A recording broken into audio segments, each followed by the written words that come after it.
सगळ्यांचं माझ्या यूट्यूब चॅनलमध्ये मनापासून स्वागत आणि सगळ्यांना आजचा दिवस खूप आनंदाचा जावो। आता दुपारचे 1 वाजलेले आहेत आणि बाहेर कडक ऊन पडलेले आणि काहीतरी थंड प्यावंसं वाटतंय। त्यासाठी आता कैरीचं पन्हं बनवायला लागली आहे आणि त्यासाठी आमच्या आंब्याच्या झाडाच्या ह्या कैऱ्या न्यायला आली आहे। आमच्या आंब्याला अशा छान अशा कैऱ्या लागलेल्या आहेत आणि कैरीचं पन्हं बनवण्यासाठी मी ह्या अशा 2-3 कैऱ्या घेतलेल्या आहेत। ह्या कैऱ्यांना चिक असतो, त्याच्यामुळे मी ह्या कैऱ्या आणल्यानंतर अशा ह्या स्वच्छ धुवून घेतलेल्या आहेत। कैरीचा चिक कैरी तोडताना उतण्याची शक्यता असते, त्याच्यामुळे कैरी तोडताना सावकाश तोडायची।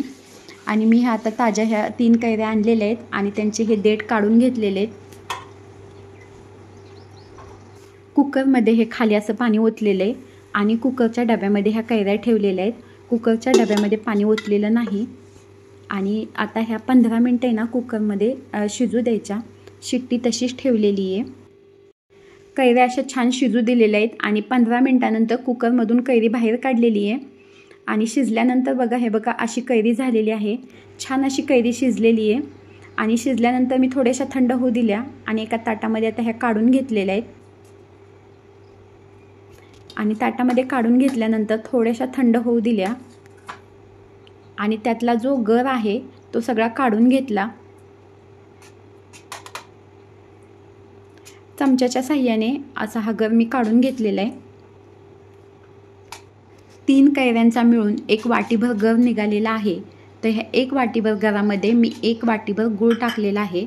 मी मोजून घेतलेला आहे, तर त्याच्यामध्ये मी तेवढाच गूळ टाकलेला आहे आणि असं चमच्याच्या साहाय्याने मिक्स केलेलं आहे आणि गूळ आहे ना गरामध्ये वितळून घेतलेला आहे।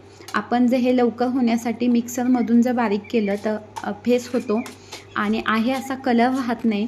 त्याच्यामुळं नैसर्गिक कलर राहण्यासाठी मी गर आणि गूळ असं मिक्स केलेलं आहे आणि व्यवस्थित एकजीव करून घेतलेला आहे।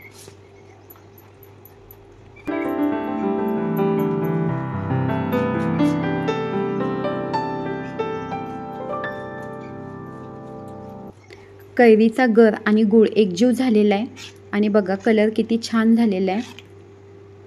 आणि ह्याच्यामध्ये आता मिक्स केलेले आहे मी सुंठ, बडीशोप, वेलदोड्याची पूड। हा जो गर काढलेला आहे तुम्ही आता ग्लासात टाकून घ्यायला लागली आहे।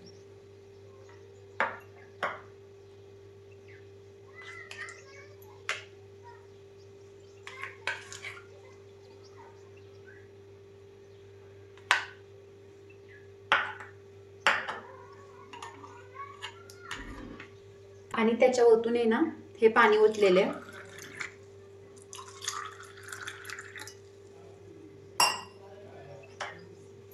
आणि असं एकजीव होईपर्यंत असं व्यवस्थित हलवून घ्यायचं।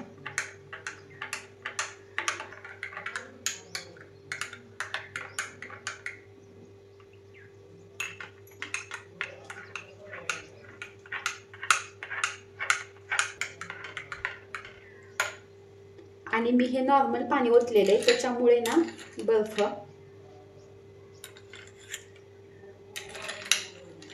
आपल्याला हवा असेल तर बर्फ टाकायचा।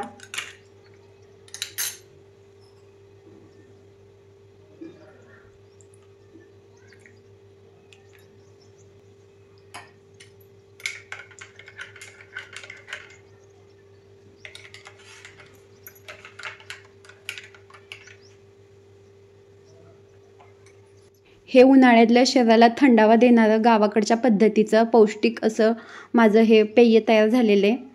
तर तुम्ही माझ्या चॅनलवर नवीन असाल तर माझ्या चॅनलला सबस्क्राईब करा, व्हिडिओला लाईक करा, कमेंट्स करा आणि व्हिडिओ आवडत असतील तर शेअरही नक्की करा।